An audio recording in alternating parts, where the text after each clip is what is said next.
Welcome, dear listener. This is Samuel DROID speaking to you live from Germany, to be exact, Leipzig, for the Unfiltered podcast by DROID.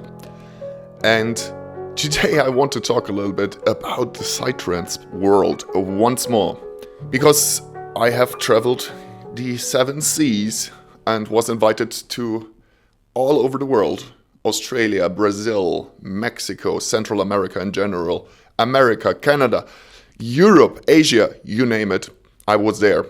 And that was my dharma, my work, whatever you want to call it. So I know what I'm talking about, and I know that there is a lot of good in this community and a lot of bad also. And with bad, I mean pretty bad. I mean organized criminality bad.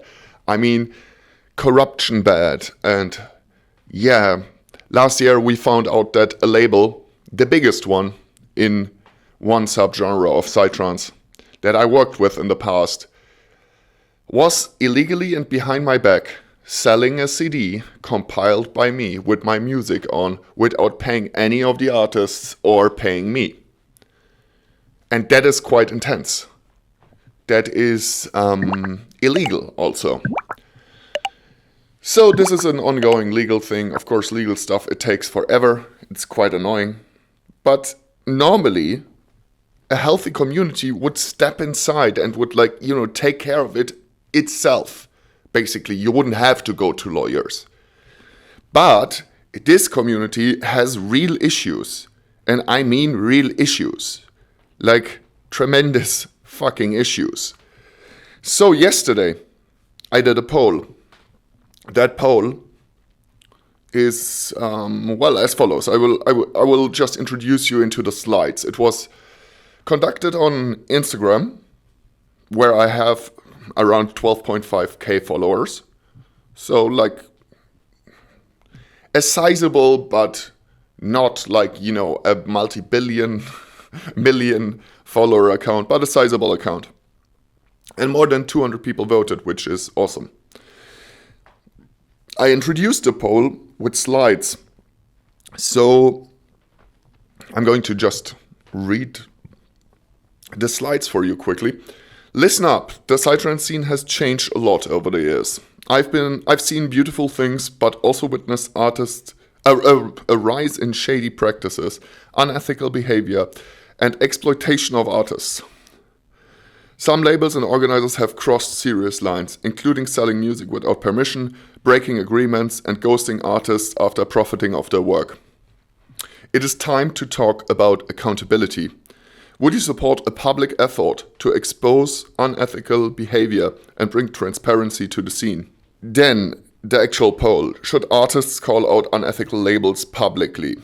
Question mark. Yes or no?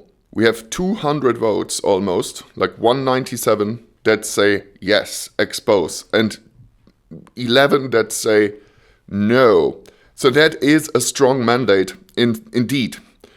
What you need to understand is that there is a small group of organizers, wannabe DJs and artists and labels and managements who are clamoring onto power.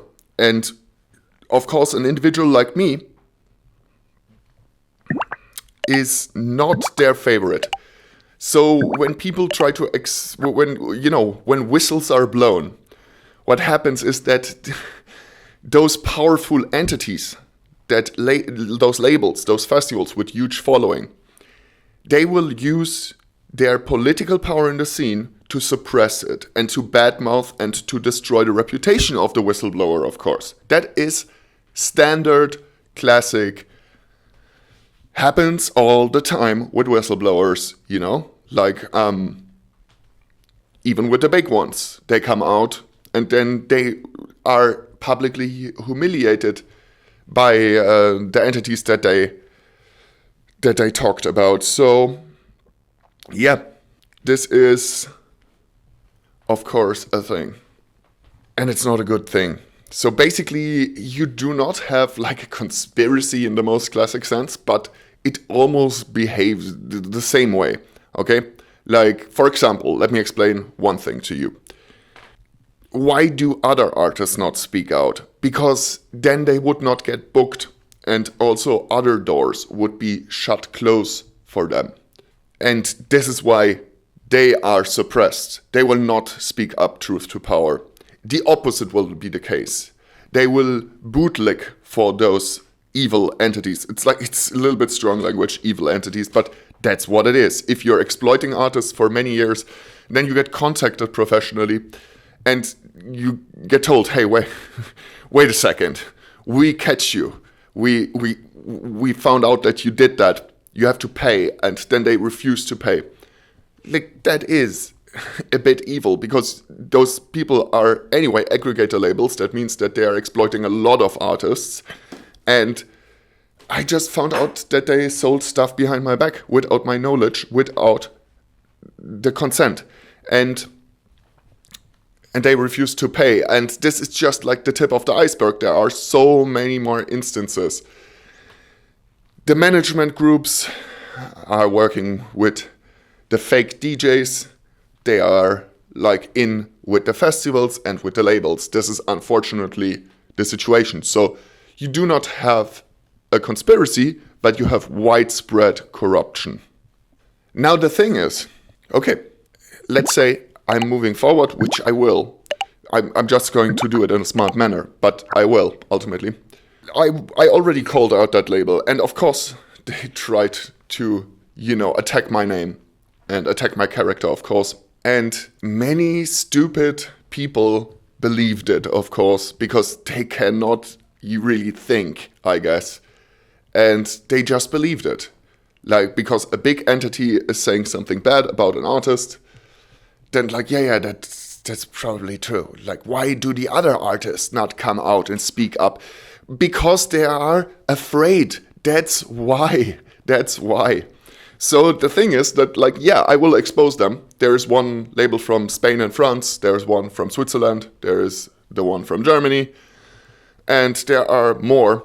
And I will expose them. But you can be sure that they will do their best to attack me brutally and to destroy my name, to spread lies, and to kind of like soften the blow in that way.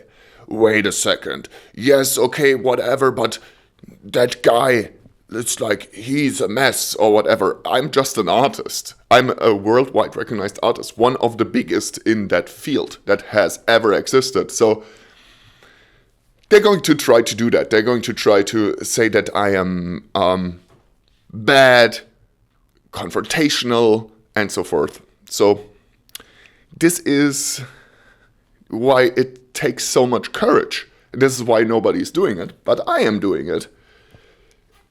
This is the reason. Because you will get attacked viciously by those people.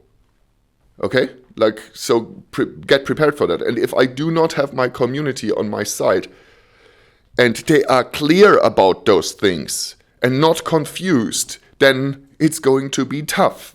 So think about that. Thanks for listening. I talk to you very soon.